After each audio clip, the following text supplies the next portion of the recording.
وہی اللہ کے عنوان کی شان، اللہ کے عظمت کی شان محمد مصطفیٰ ہے، اللہ کے علم کی شان محمد مصطفیٰ ہے، اللہ کی عظمت کی شان محمد مصطفیٰ ہے، اللہ کے جلال کی شان محمد مصطفیٰ ہے، اور اللہ کے جمال کی شان محمد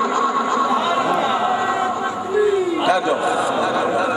اور یہ فیضان، یہ عشق و مستی کا فیضان جو میرے آقا کا غلام بن جاتا ہے، جو نبی رحمت کے دعووں کو سینے میں پسا دیتا ہے، کوئی عاشق ہے۔ اور یہ محفل ہے نقش بندی، یہ عشاق کی نقش بندی عاشقوں کی محفل ہے۔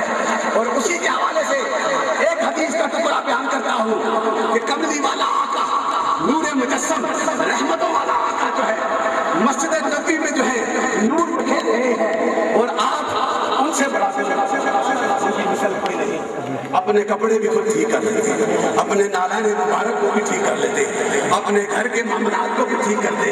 اتنا شان والا آقا، عرش سے لے کر فرش تک جس کی حکومت ہے وہ اس کے گھر کی اور اس کی اپنے ذاتی کریکٹر ہے۔ تو ایک دفعہ سرکار مدینہ نالان مبارک کو مرمت کر رہے تھے، میرے نبی کا غلام مدینہ کا موچی جو ہے حضور کے بارگاہ میں بیٹھا ہے، وہ کہتا ہے یا رسول اللہ آج مجھے عنایت کر دیجیے۔ کملی والا آقا عطا کرتا ہے، وہ نالان کریم مصطفیٰ کریم کو، میرے آقا کی نالان پاک کو اپنے سینے سے لگاتا ہے، میرے آقا کی نالان پاک کو سینے سے لگاتا ہے، اور مسجد نبوی سے جب باہر نکلتا ہے تو آگے نقشبندیوں کا سردار سیدنا ابوبکر صدیق آ رہے ہوتے ہیں۔ جب اس منظر کو انہوں نے دیکھا کہ نالان مصطفیٰ کو سینے سے لگایا ہے تو کہنے لگے خدا کی قسم، اس وقت جو ہے عرش سے لے کر فرش تک اگر کسی کی حکومت ہے تو اس کی ہے جس نے نالان مصطفیٰ کو سینے سے۔ میرے دوستو، یہ عاشقوں کی بات ہے۔ آج ہم بدعتوں کی بات کرتے ہیں۔ نبی کے غلام جن کے سر کی آنکھوں سے میرے مصطفیٰ کی سرکار کے جسم پاک کے ساتھ جو چیز لگی ہے اس کو وہ اٹھاتا ہے، اس کو کتنا بڑا سلام کر رہا ہے۔ تو دوسری روایت سید حضرت علی شیر خدا سے ہے، اور آپ فرماتے ہیں کہ آقا مدنی تاجدار کے نینان مبارک عظمتوں والے، آپ کا جو بال مبارک ہے جو جسم پاک کے ساتھ لگا ہے اس کی بھی کوئی بے عزتی کرے گا تو میرے آقا نے فرمایا ہے وہ دارِ اسلام سے خارج ہو جانا نہیں ہے۔ یہ شان ہے۔ تو آپ اور ہم کتنے خوش قسمت ہیں، ہمارا اٹھنا بیٹھنا چلنا پھرنا جو ہے وہ آقا کی محبتوں میں ہے، آقا کے عشق میں ہے۔ بڑے خوبصورت شعر پیر دادا فاروق صاحب نے کہا، یہ ساری باتیں عشق کی ہیں، عشق کے نظام میں ہے جلوہ، عشق ہے نور حیات، عشق ہے نار حیات، جلوہ یہ جلوے ہیں نا، یہ جلوے جس کو مل جاتے ہیں، اور انہی میں سے ایک اصحابی رسول کو بھی حضرت عبداللہ سامی، حضرت انس کی روایت آپ فرماتے ہیں آپ نے کسی فتوات میں گئے، اس بادشاہ نے آپ کو گرفتار کر لیا اور کہنے لگا اب دیکھو عشق کی بات، سرکار کے غلاموں کے عشق کی بات دیکھو۔ بادشاہ نے گرفتار کیا جو غیر مذہب تھا، اور اس نے کہا کہ میں آدھی حکومت دیتا ہوں، اپنی بیٹی بھی دیتا ہوں، تو محمد مصطفیٰ کے راستے پر سرکار کے تعامل سے دور ہو جا، ان کی نسبت سے دور ہو جا۔ کہنے لگے تیری یہ آفر مجھے میں سرکار کی تعامل کو نہیں چھوڑتا۔ پھر کہا کہ پھر موت کے لیے تیار، ہاں مجھے موت قبول ہے لیکن دامن مصطفیٰ کو نہیں چھوڑ سکتا، آقا کی محبتوں کو نہیں چھوڑ سکتا۔ پھر کہا کہ موت کے لیے تیار ہو جا۔ جب بڑا کڑھا بنا کے تیل گرم کیا اور اس کے سامنے ایک بندے کو گرا دیا گیا، جل گیا، اور کہا تمہاری باری ہے سوچ لے۔ جب اٹھا کے عبداللہ صاحبی کو رکھا تو آپ کے آنکھوں سے آنسو آنے لگے، عاشق رسول کی بات، آنکھوں سے آنسو آنے لگے۔ تو بادشاہ نے کہا موت دیکھ کے ڈر گیا، اس لیے رو رہا ہے۔ تو نادان ہے، تجھے کیا معلوم ہے، میں اس لیے رو رہا ہوں، یہ میری ایک موت ہے، خدا کی قسم تب مجھے 100 کو دے دے تاکہ میں نادان میں وفا کرتا رہوں۔ یہ وہ محبت کا پیغام ان کا ہے۔ آج ہر مشاہدہ طریقہ اگر آپ کو یہ دعوت محبت رسول دیتا ہے اس لیے دیتا ہے کہ تاجدار مدینہ کا یہ چاہنے والا کا میدان ہے۔ میرے آقا آقا سے محبت کرنے والوں کا یہ فیضان ہے، تو پھر جب نسبت کا عمل کر لو گے، جب اولیاء اللہ کے ساتھ نسبت کا عمل کرو گے تو یہ فیضان جو کچھ مانگو گے رب دیتا رہے گا۔ اسی نسبت کے حوالے سے حدیث بات، یہ نسبت والے بیٹھے ہو تمہارا تعلق، وہ حدیث سنائی، یہ بھی عاشق تھے۔ تو ایک حدیث پاک ہے، مسلم ترمذی الحکم میں لکھا ہوا ہے، یہ طبرانی نے لکھا ہے، اور اس میں یہ حدیث پاک کہ ایک بندہ تو مشرق میں ہے اور دوسرا مغرب میں ہے، لیکن دونوں ایک دوسرے سے پیار ہے۔ دنیا میں نہ ملے لیکن دونوں کو ایک دوسرے سے پیار ہے۔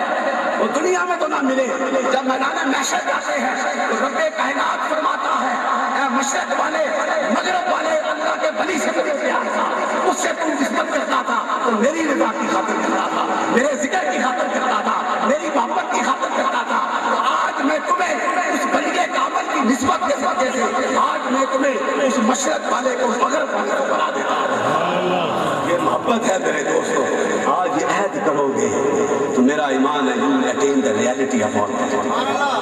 اللہ کی حقانیت اور اس کے نور کے جلووں کو اپنے سینے میں بسا دو۔ اور ایک بات کم ہے کہ دعا بھی حضرت صاحب نے فرمانی ہے، لیکن نسبت کی بات چلی تو یہ نہ سمجھ ہم اولیاء کے مزارات میں جاتے ہیں، ان کے ہاتھوں کو چومتے ہیں، ان کو پیار کرتے ہیں، یہ میرے آقا کی حدیث پاک ہے۔ بات لمبی ہوگی لیکن اسی نسبت کو آگے لے کے چلتا ہوں کہ میدان محشر میں جب حساب و کتاب ہو جائے گا، یہ مفہوم ہے، صرف ترجمہ نہیں مفہوم ہے، حساب و کتاب ہوگا، جنمی جنت میں چلے جائیں گے، اور جنت والے جب جنت میں جائیں گے تو رب کہے گا یہ میرے متقی، یہ میرے پرہیزگار، یہ میری وفا کرنے والے، میری رضا میں رہنے والے، جاؤ اولیاء تم جنت میں جاؤ۔ جب وہ جنت میں جاتے ہیں نگاہ پڑتی ہے تو کچھ جہنم میں پڑے بیٹھے ہیں، وہ جہنم میں ہے تو کہا رب یہ تو ہم انہیں جانتے ہیں، یہ ہمارے ساتھ رہے ہیں۔ رب کہتا ہے تم کیسے جانتے ہو؟ یا رب کائنات یہ ہمارے ساتھ معلوم کرتے ہیں، یہ ہم جو ہے زکاتیں دیتے رہے، حج کرتے رہے، لیکن نہ وہ عبادتیں کام آئیں، نہ وہ نمازیں کام آئیں، نہ وہ زکاتیں کام آئیں، اس لیے کہ ان کی نیت میں کھوٹ تھی، اور جن کی نیتیں اولیاء کے ساتھ وابستہ ہو جاتی ہیں، جن کا تعلق وابستہ ہو جاتا ہے، تو وہ کہنے لگے اے مولا کریم ہم انہیں جانتے ہیں۔ تو رب نے کہا، انہوں نے کہا ہم جنت میں نہیں جائیں گے، ان کو ساتھ لے کے جائیں گے۔ اور ان رب کے ان نیک بندوں کی نسبت سے، ان کے تعلق سے رب کائنات انہیں بھی جنت کہا۔ آج یہاں پہ موڑاشی میں آئے ہو نا، یہی نیت کر لیں کہ آج ہماری بخشش ہوگی تو خواجہ قاسم گوڑوی، خواجہ غریب النواز کے صدقے کرم کے ساتھ ہوگا۔ جب یہ ایمان لے کے یہاں سے جاؤ گے، میرا ایمان ہے جو کچھ مانگو گے۔ اور میرے دادا حضور خواجہ غریب النواز، یہ انہی کی روایت آئے مصروفی آئے مسلم، یہ کچھ عرصہ آج 10 سال پہلے بیلجیم سے ٹیم آئی تھی، میں ساتھ آیا تھا، دربار سے میں بیٹھے تھے، وہ انگریزی میں کرتے، میں پھر حضرت صاحب سے گزارش کرتا تو انہوں نے ایک سوال کیا کہ آپ کے اندر یہ کیسے انقلاب اور کیسے بیٹھے؟ تو میرے دادا حضور نے کہا کہ میرے شیخ کامل میں غوث زمان خواجہ خواجگاں سر چشمہ رشت و ہدایت منبع فیض و برکات خواجہ محمد قاسم نے سعادت مولوی رحمۃ اللہ تعالیٰ علیہ نے جب مجھے حکم دیا تو پھر میں یہاں پہ بیٹھ گیا، اور جس جگہ پہ بٹھایا ہے وہیں بیٹھا رہا۔ آج دنیا کے کتنے معاملات ہوتے ہیں، میں نے سب کو قربان کر دیا اپنے مرشد کے لفظ کو لے کر اور یہی ذکر کرتا رہا۔ یہی وہ فیضان ہے میرے دوستو، یہ فیضان جاری و ساری ہے۔ مولا کریم اس فیضان کے ساتھ ہمیں محبت کرنے کی توفیق عطا فرمائے، اور محبت کا فیضان اور خواجہ غوث زمان کی اس کرامت پہ ختم کرتا ہوں۔ امام العارفین کی میرے والد گرامی کی عاشق رسول کی، آپ نے کہا کہ آپ کے دربار میں ایک مراسی آیا، جس طرح مدینہ کے دربار میں موچی جاتا ہے اس کی دعایت، یہ ہے وہ فیضان نسبتوں والا۔ مراسی آیا تو ڈھول بجانے لگا، تو کہا یہ نقشبندیوں کا دربار ہے، یہاں پہ ڈھول نہیں بجائے جاتے۔ تو اس نے کہا میرے پاس جو ہے میں بتا پاتا، میرے پاس تو یہی ہے۔ تو میرے خواجہ نے کہا اسے بجانے دو، اس کے بعد جو فن ہے یہ دکھا رہا ہے۔ جب وہ بجا چکا تو کہا اس کے دربار میں لے آؤ۔ جب وہ دربار میں آیا تو غوث زمان نے کہا یہ ڈھول میرے پاس امانت رکھ لو، اور میں جو تمہیں ادا کرتا ہوں اگر راس آیا تو جب غوث زمان نے سیدھے سے لگایا، پہلے تو ڈھول بجانے والا تھا لیکن غوث زمان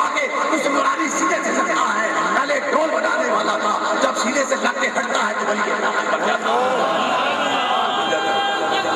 جو فیضان ہے. اور یہ فیضان کہتے ہیں موڑا شیخ فیضان نہیں، وہ آکر کے جاہل ہوتے ہوں گے، یہ حقیقت ہے. صوفی کی فیضان بات لمبی ہو جائے گی. صوفی تو خواجہ قاسم تو صوفی ہے نا، اور صوفی وہ ہوتا ہے جو اپنے ظاہر کو اپنے باطن کو مٹا کے اس کی خدا کے لیے عمل کیا. اور داتا لہجویری نے کہا کیسا غریب ہوتا صوفی، اس نے کہا حضور داتا لہجویری فرماتے ہیں ایک صوفی ہوتا ہے جو اپنے ظاہر کو اپنے باطن کو مٹا کر اس کی رضا کے لیے اپنی زندگی کو گزارتا ہے. اور ایک متصوف ہوتا ہے جو صوفی کے لبادے کو پہن کر عبادت کرتا ہے اور فیض حاصل کرتا ہے. اور تیسرا متصوف ہوتا ہے لبادہ صوفی کا پہنتا ہے لیکن اندر سے وہ کھوٹا ہوتا ہے. یہ داتا لہجویری نے کہا ہے. تو خواجہ قاسم کا لبادہ جو تھا وہ صوفی والا تھا. آج کتنا عرصہ گزر چکا، 70 سال سمائے ہوئے، لیکن دن دگنی رات چگنی فیضان ہے. لوگ آتے ہیں تکلیفوں میں رہتے ہیں، کھانا بھی نہ ہو، رات کو بستر بھی نہ ہو، لیکن چہرہ میرے آقا کے عشق میں، اس خواجہ کے عشق میں چمکتا نظر آتا ہے. تو مولا کریم یہ فیضان، یہ محبتیں ہم سب کو نصیب فرمائے. جمال حسن نبی، جمال حسن نبی دل پہ ایک بار کرتا ہے. جمال حسن نبی دل پہ ایک بار کرتا ہے. ذکر مصطفیٰ ہر سانس کو پاک کرتا ہے. السلام علیکم ورحمۃ اللہ. امیر طریقت، رہبر شریعت، عظیم المرتبہ، واجب التعظیم حضرت الخواجہ خواجہ پیر اولیاء بادشاہ فاروق صاحب، سجادہ نشین اعلیٰ مرکزی دربار عالیہ موہڑا شریف.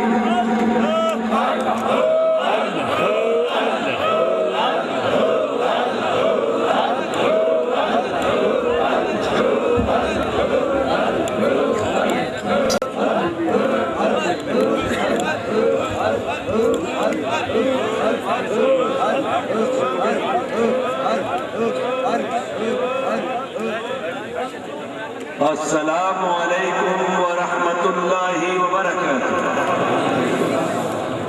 الحمدللہ وکفا والسلام علی عباده الذین اصطفى. اما بعد، قال اللہ تبارک وتعالی فی القرآن الکریم: اعوذ باللہ السمیع العلیم من الشیطان الرجیم، بسم اللہ الرحمن الرحیم. ان اللہ وملائکتہ یصلون علی النبی یا ایھا الذین آمنوا صلوا علیہ وسلم.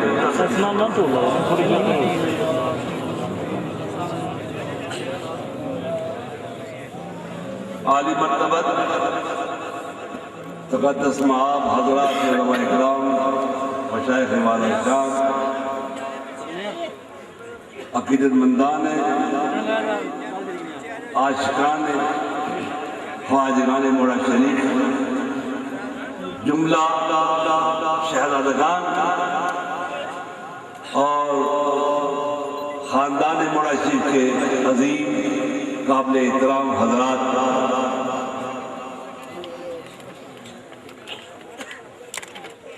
سب تعریفیں اللہ کے لیے ہیں جو بلا شرکت غیر ساری کائنات کا مالک و خالق. درود لا محدود سرور دو جہاں احمد مجتبی محمد مصطفیٰ صلی اللہ تعالی علیہ وسلم پر جو وجہ کائنات. آج ایک سال کے بعد ہم پھر اپنے مشائخ کی بارگاہ قدس میں اپنی تجدید عہد وفا کے لیے حاضر. یہ تجدید عہد ہماری شناخت ہے. ہم وہ لوگ ہیں جن کی یہ شان ہے کہ مکتب عشق کا دیکھا ہے نرالا دستور، اس کو چھٹی نہ ملی جس کو سبق یاد. ہماری تاریخ، ہمیں فخر ہے اپنی تاریخ پر. ہماری تاریخ خلافت الہیہ راشدہ کے بعد جب ملوکیت نے خلافت الہیہ کو ختم کیا تو اس وقت جب ہر طرف خوفناک حالات پیدا ہو گئے، رب ذوالجلال والاکرام